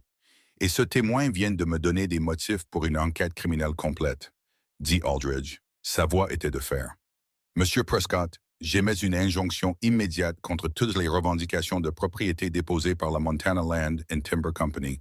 J'ordonne la saisie des lettres que Monsieur Whitfield a décrites. Et je renvoie cette affaire au bureau du procureur fédéral pour des accusations de fraude foncière, d'intimidation et de destruction de biens. » Il regarda Cobb. « Monsieur Cobb, je vous conseille de trouver un très bon avocat. Vous en aurez besoin. » Cobb se leva. Pour la première fois, son sang-froid se fissura. Il regarda Josie, non pas avec colère, mais avec quelque chose de plus proche de l'incrédulité. « Vous êtes une épouse par correspondance, dit-il. Vous n'êtes personne. » Josie soutint son regard. « Je suis la personne qui vient de vous anéantir. » Cobb sortit. La porte se referma derrière lui avec le son d'un point final. Pendant un long moment, la salle fut silencieuse. Puis Patterson se mit à applaudir. Ses vieilles mains, lentes et régulières. Webb se joignit à lui. Puis Collins. Puis Martha Greer. En quelques secondes, toute la salle était debout. Josie se tenait à l'avant, le bras cassé contre sa poitrine, épuisée, submergée. Elle attrapa la main d'Eli et la serra fort. « On l'a fait, » dit Ellie. « Non. » Les yeux de Josie étaient pleins de larmes. Elle ne prit pas la peine de les essuyer. Ils l'ont fait. Elle regarda les éleveurs. Patterson, Webb, Whitfield, toujours en pleurs sur sa chaise. Martha Greer, le menton haut. Ils se sont levés. C'est la seule raison pour laquelle tout ça a fonctionné. Ils sortirent de la salle dans la lumière froide de l'après-midi. Sam attendait près des chevaux. « Eh bien, » dit Sam, « Aldridge a ordonné une enquête complète. Des accusations fédérales vont suivre. » Sam hocha la tête lentement, satisfait. « Bien. »« Sam, » dit Josie, « merci d'avoir écrit à chaque ranch, d'avoir fait venir les gens, d'avoir écrit les lettres d'Eli en premier lieu. Rien de tout ça ne serait arrivé sans toi. » Sam la regarda longuement. « Ma grand-mère disait que la bonne personne, au bon endroit, au bon moment, peut tout changer.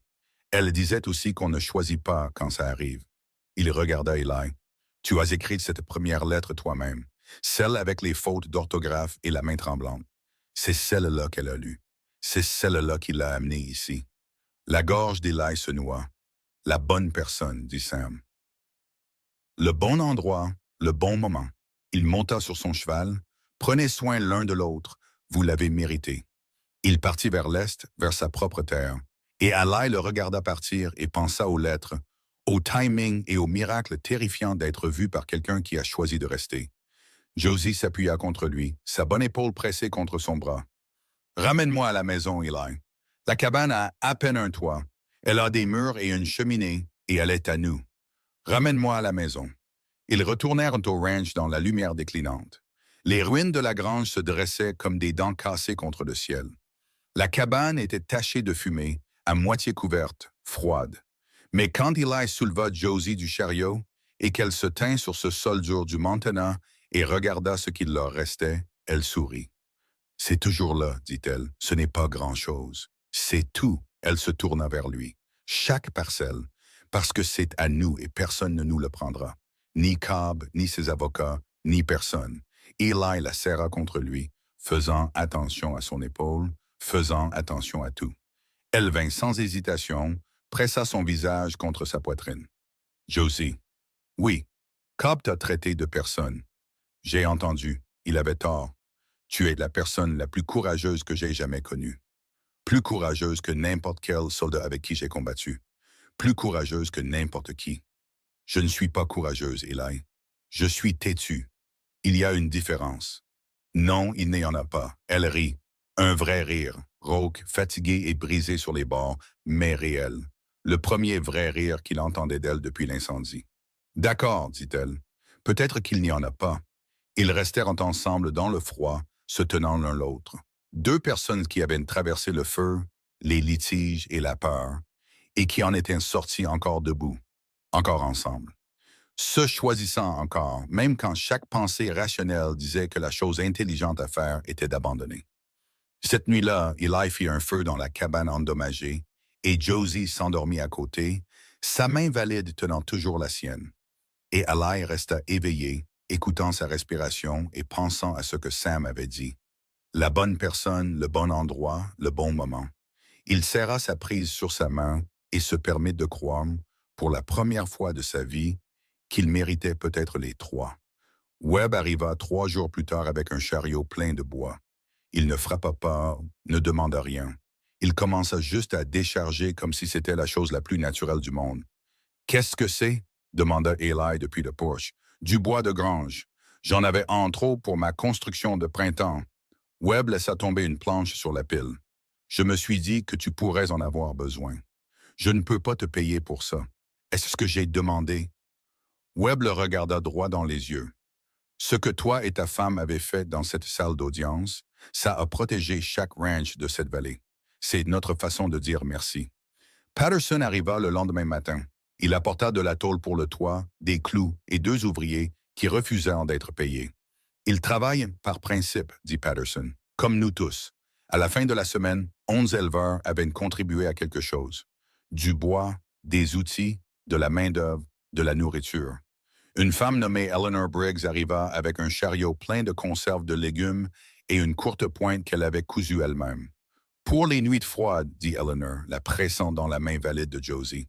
Ma mère faisait des courtes pointes pour chaque nouvelle famille de la vallée. Je perpétue la tradition. » Josie serra la courte pointe contre sa poitrine et ne parla pas pendant un long moment. « Je n'ai jamais eu de communauté avant, dit-elle finalement. « Pas comme ça.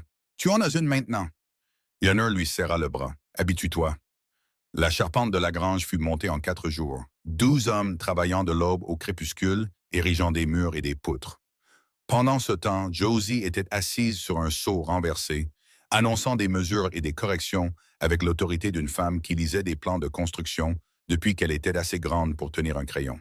« Cette poutre transversale est décalée de 2 pouces, cria-t-elle à Webb. « Madame, je construis des granges depuis 30 ans et cette poutre est toujours décalée de 2 pouces. » Webb mesura, jura entre ses dents, ajusta. « Merci, dit Josie gentiment. » Sam apparut à côté d'Eli, regardant le travail.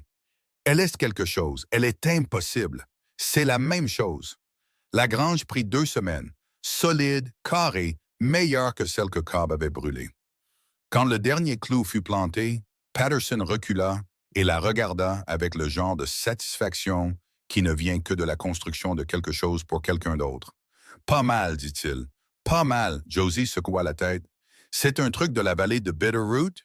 Cette grange fait 2 fois la taille de l'ancienne et vous l'avez construite gratuitement, et tout ce que les gens peuvent dire, c'est « pas mal ». Patterson faillit sourire. « On ne fait pas de compliments par ici, Madame Tanner. On travaille, j'ai remarqué. » Cette nuit-là, après le départ du dernier éleveur, Eli et Josie s'assirent sur le porche et regardèrent le soleil se coucher derrière la nouvelle grange. L'écharpe de Josie était enlevée. Son épaule lui faisait encore mal dans le froid, se bloquait encore quand elle tendait le bras trop loin, mais elle pouvait l'utiliser. Le docteur Fletcher avait parlé de miracle. Josie avait parlé d'entêtement.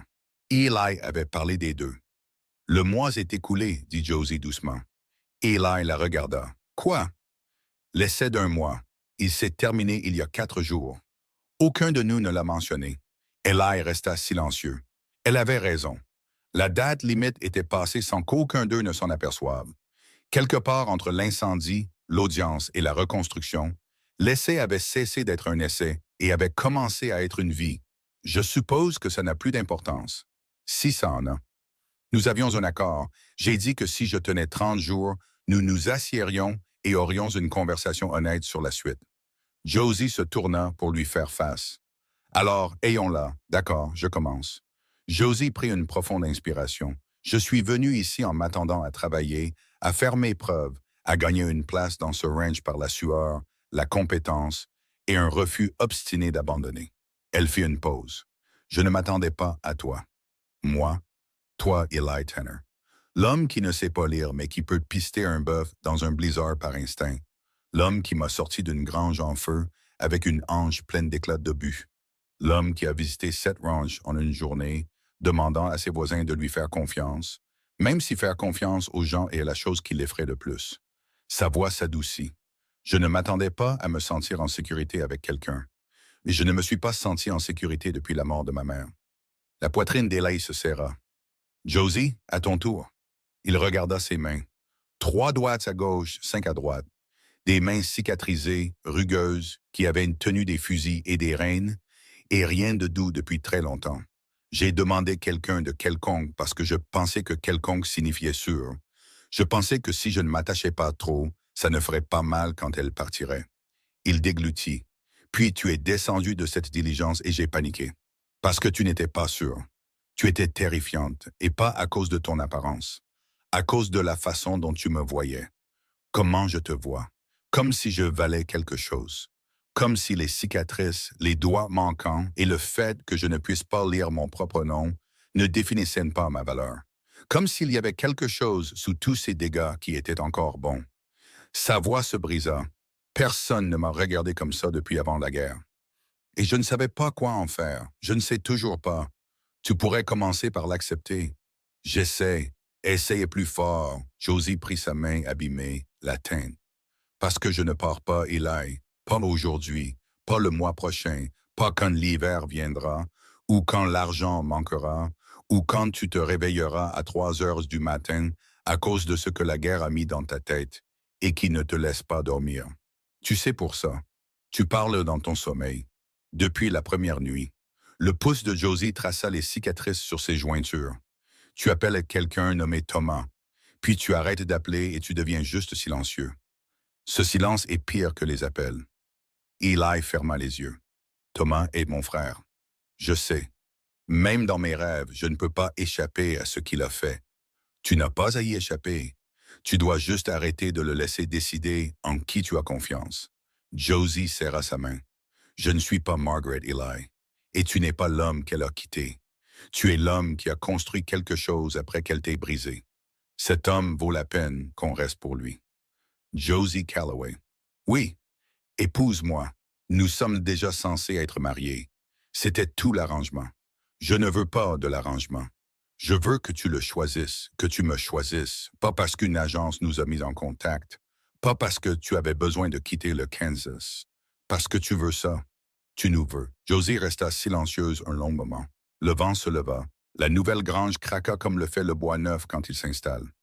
Quand j'avais 22 ans, dit-elle, le fils d'un banquier m'a demandé de l'épouser. Il avait de l'argent, de l'éducation, un avenir qui n'impliquait pas de geler dans le Montana, de transporter des rochers ou de se faire casser l'épaule par une poutre en feu. Elle regarda Eli. J'aurais été à l'aise, en sécurité, prise en charge. Pourquoi ne l'as-tu pas fait? Parce que être à l'aise n'est pas la même chose qu'être en vie. Et être pris en charge n'est pas la même chose qu'être valorisé. Josie se leva, le tira vers elle. Oui, Eli, je t'épouserai. Pas parce que j'en ai besoin, parce que tu es la première personne qui m'ait jamais fait sentir que j'étais assez, exactement comme je suis. Eli l'embrassa. Elle lui rendit son baiser. Ce n'était ni doux, ni prudent, ni aucune des choses qu'un premier baiser est censé être. C'étaient 2 personnes qui s'étaient tenues à distance si longtemps que leur rapprochement ressemblait à la rupture d'un barrage. Quand ils se séparèrent, les yeux de Josie étaient humides. C'était terrible, dit-elle. Je sais, je n'ai embrassé personne depuis 6 ans. La pratique aide. Oui, oui. Il l'embrassa à nouveau, mieux cette fois. Ils se marièrent un mardi matin dans l'église de Helena. Sam fut leur témoin. Patterson et Webb étaient assis au premier rang. Martha Greer apporta des fleurs de son jardin, les dernières avant que le gel ne les tue. Le prêtre était vieux, à moitié sourd, et dut demander à Eli de répéter ses vœux 2 fois. Josie rit les deux fois. Pas d'Eli, mais de l'absurdité de la situation. Du fait magnifique, ridicule et improbable qu'elle se tenait dans une église du Montana, épousant un homme qui ne savait pas lire, à qui il manquait 2 doigts, qui faisait des cauchemars à propos de son frère, et qu'elle aimait avec une férocité qui lui faisait mal à la poitrine. Prenez-vous cette femme, demanda le prêtre. Oui, je la prends. Prenez-vous cet homme? Je l'ai déjà pris il y a environ 30 jours. C'est juste pour officialiser. Le prêtre cligna des yeux. Est-ce un oui? C'est un oui. Ils retournèrent au ranch en tant que mari et femme. Vrai mari et femme. La cabane avait un nouveau toit, gracieuseté de Collins et de son équipe. La grange se dressait fièrement contre le ciel du soir. Le bétail paissait dans le pâturage nord, chaque tête comptée. Chez nous, dit Josie. Chez nous, acquiesça Eli. L'hiver arriva, dur, rapide et brutal, comme le sont les hivers du Montana. Mais cette fois, Eli n'était pas seul pour l'affronter. Josie gérait les finances, les horaires d'alimentation, les courses de ravitaillement. Eli gérait le bétail, les chevaux, le travail physique pour maintenir un ranch en vie quand la température chutait à 30 degrés en dessous de zéro. Et chaque nuit, après le travail terminé, le feu allumé et le vent essayant de démolir la cabane, Josie s'asseyait en face d'Eli à la table et lui apprenait à lire. Elle commença par son nom, E-L-I, 3 lettres griffonnées au charbon de bois sur une planche plate. C'est toi, dit-elle. Il fixa les formes. Ça n'a pas l'air de grand-chose. C'est un début. Tout commence petit. Elle était patiente. Pas douce, pas gentille. Patiente comme l'est un bon professeur. Répétant sans frustration, corrigeant sans jugement, poussant sans briser. Certaines nuits, Eli voulait jeter la planche à travers la pièce. Certaines nuits, les lettres nageaient, s'en mêlaient et refusaient d'avoir un sens, peu importe combien de temps il les fixait. Certaines nuits, la honte était si épaisse qu'il pouvait la goûter. « Je suis trop vieux pour ça », dit-il une nuit de janvier, la tête dans les mains. « Tu es trop têtu pour ça. Il y a une différence. Et un têtu n'abandonne pas. Comment le sais-tu? Parce que tu n'as pas abandonné la guerre. Tu n'as pas abandonné le ranch. Tu ne m'as pas abandonné quand chaque instinct te disait de le faire. » Josie tapota la planche. « Lis-le encore. » En février, il pouvait lire des mots simples. En mars, des phrases. En avril, quand la neige fondit enfin, Eli Tanner lut son propre acte de propriété pour la première fois de sa vie. Chaque mot, chaque limite, chaque phrase juridique, qui n'avait été que des formes sur du papier pendant 6 ans. Il s'assit à la table, l'acte entre les mains, et pleura. Pas beaucoup, pas fort, juste assez. Josie s'assit à côté de lui et ne dit pas un mot. Pas besoin. Elle posa simplement sa main sur son dos et le laissa ressentir ce que signifiait de récupérer quelque chose qu'il avait perdu avant même de savoir qu'il l'avait. « Merci, dit-il. Ne me remercie pas. C'est toi qui as fait le travail. Tu m'as montré comment faire. C'est ce que font les partenaires. » Le printemps apporta plus que de la chaleur. L'enquête fédérale sur le stratagème foncier de Cobb se termina en avril. 3 cadres de la Montana Land and Timber Company furent inculpés. Cobb lui-même fit face à 12 chefs d'accusation de fraude, d'intimidation et de destruction de biens.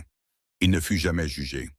2 jours avant son audience, Cobb vendit tout ce qu'il possédait, dédommagea les éleveurs qu'il avait escroqués et quitta le Montana par la diligence du matin. Une lettre arriva au ranch Tanner 1 semaine plus tard. Courte, amère, finale. « Je vous ai sous-estimé, disait-elle, tous les deux. Ça n'arrivera plus. » Eli la lut lui-même, chaque mot. Puis il la plia et la mit dans le poêle. « Qu'est-ce qu'elle disait? » demanda Josie. « Rien qui vaille la peine d'être gardé. » Le ranch prospéra. Au printemps et en été, ils agrandirent le troupeau, améliorèrent les lignées, reconstruisirent chaque clôture que les gens de Cobb avaient coupée. Josie lança une petite entreprise à côté. Elle compilait des rapports de marché hebdomadaires pour les éleveurs voisins. Prix, route d'approvisionnement, informations sur les acheteurs. Elle facturait $1 par mois par ranch et avait 12 abonnés en juin. « Tu es une femme d'affaires, » dit Eli, la regardant écrire des rapports à la lueur de la lampe. « Je suis une femme d'éleveur qui est douée avec les chiffres. Il y a une différence. » « Vraiment? » « Probablement pas. » Sam venait souper tous les dimanches. Lui et Josie se disputaient sur tout. La politique, les prix du bétail, la bonne façon de construire une clôture. Eli s'asseyait entre eux, mangeait, écoutait et ressentait quelque chose dont il avait oublié le nom. La famille, c'était ça. Poste de sang, choisi, le genre de famille que l'on construit quand on est assez courageux pour cesser d'être seul. En septembre, 1 an et 2 jours après que Josie soit descendue de cette diligence, elle annonça à Ellie qu'elle était enceinte. Ils étaient dans la grange. Elle le dit de la même manière qu'elle disait tout, directement, sans préambule, sans adoucir les choses. « Je porte un enfant, Ellie. » Il laissa tomber la selle qu'il tenait. « Quand? »« Au printemps. Avril. Peut-être mai. »« Tu es sûr? »« Je le sais depuis 3 semaines. » Je voulais être certaine avant de te le dire. 3 semaines?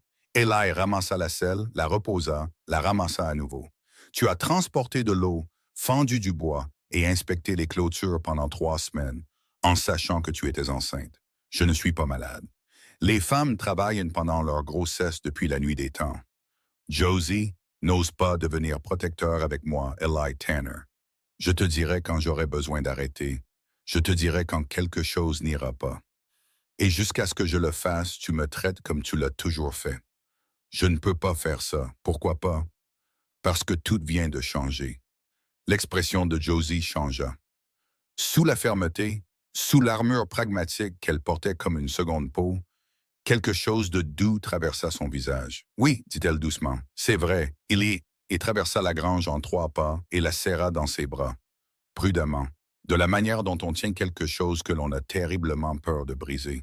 « J'ai peur, murmura Josie contre sa poitrine. « De quoi? Ma mère est morte en couche. Ma tante a failli y passer. C'est de famille. Nous aurons la meilleure sage-femme du territoire. Et si ce n'est pas assez, alors je serai là, et je ne partirai pas, pas une seconde. Tu le promets, Josie. Je le promets sur tout ce que je suis et tout ce que tu as fait de moi. » Elle recula. Ses yeux étaient humides. « Quand es-tu devenue si douée avec les mots? J'ai eu un bon professeur. » Le bébé arriva en avril, comme Josie l'avait prédit.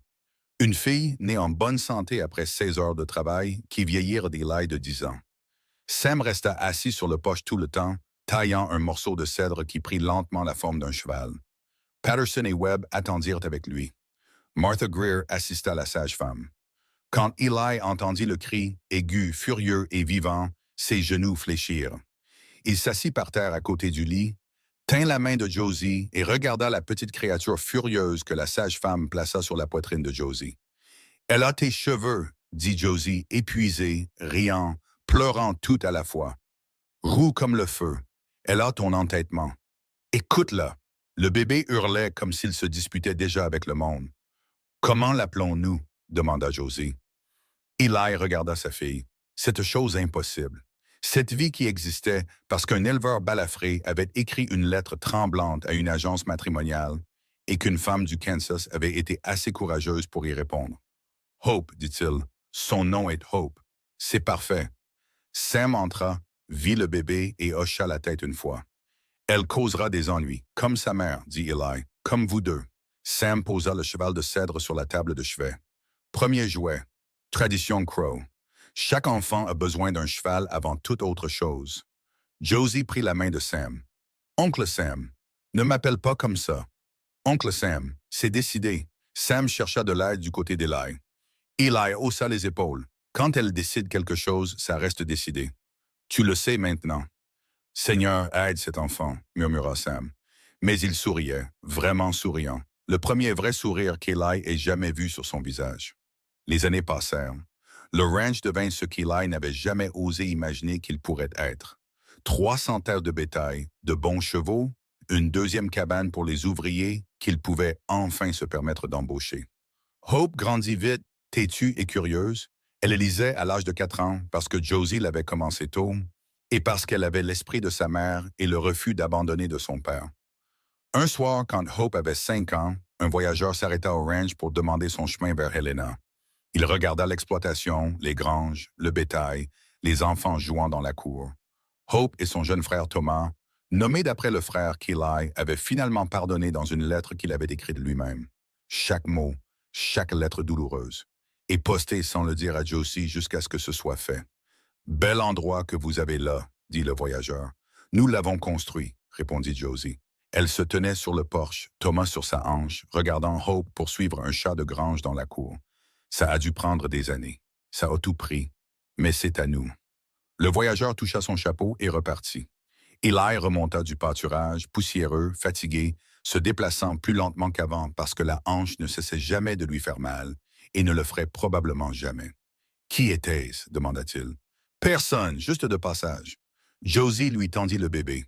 Thomas attrapa le col d'Élie et babilla quelque chose qui aurait pu être un mot. « Il essaie de parler, » dit Eli. « Il essaie depuis une semaine. Il y arrivera. Comme son père. » Comme son père. Josie s'appuya contre la balustrade du porche. « Eli, oui. Penses-tu parfois à ce premier jour, à la diligence? Chaque jour, à quoi penses-tu? Je pense à un homme qui a failli faire la pire erreur de sa vie, qui a failli faire demi-tour et s'éloigner de la meilleure chose qui lui soit jamais arrivée, parce qu'il était trop effrayé et trop brisé pour croire qu'il le méritait. Et maintenant, je pense que mériter n'est peut-être pas la question. Peut-être que la question est de choisir chaque jour, même quand c'est difficile, surtout quand c'est difficile. » Josie sourit. Pas l'expression prudente et gardée qu'elle avait portée ce premier jour à la gare. Un vrai sourire, ouvert, plein. Le genre de sourire qui ne vient qu'après des années à être vu, valorisé et choisi par quelqu'un qui le pense vraiment. « Lis-moi une histoire ce soir, dit-elle. Qu'est-ce que tu veux entendre? N'importe quoi. J'aime juste entendre ta voix le faire. » Cette nuit-là, après que les enfants se soient endormis et que le ranch soit calme, Eli s'assit près du feu et lut à haute voix un livre que Sam lui avait donné. Sa voix était lente, prudente. Il butait encore sur les mots les plus longs, mais il lisait chaque phrase, chaque page.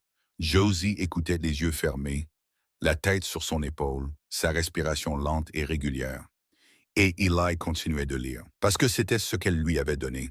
Pas seulement la capacité de lire, pas seulement un ranch ou une famille ou une vie qu'il n'aurait jamais pensé avoir. Elle lui avait rendu sa propre voix, et il passerait chaque jour qu'il lui restait à l'utiliser pour elle, pour leurs enfants, pour la vie qu'ils avaient construite à partir de calme, d'entêtement et du choix terrifiant et magnifique de rester. Le ranch Tanner existe toujours dans la vallée de Bitterroot. Un nom différent sur l'acte de propriété maintenant, un bétail différent dans le pâturage. Mais les habitants l'appellent toujours la propriété Tanner. Ils racontent encore l'histoire de l'épouse par correspondance qui devait être quelconque et de l'éleveur à 3 doigts qui a failli la renvoyer. Ils la racontent à leurs enfants la racontent aux leurs. Et l'histoire se termine toujours de la même manière. Pas par un baiser, pas par un coucher de soleil, pas par l'une de ces choses douces et faciles que les gens attendent des histoires d'amour. Elle se termine avec 2 personnes debout dans la poussière, côte à côte, les mains rugueuses par le travail, les yeux clairs par l'honnêteté, se choisissant une fois de plus. Parce que c'est ça, l'amour. Pas un sentiment, pas une promesse, pas un moment qui vous emporte et vous met en sécurité. L'amour est un choix que vous faites avec tout votre être, chaque jour, et les Tanner l'ont fait, chaque jour, pour le reste de leur vie.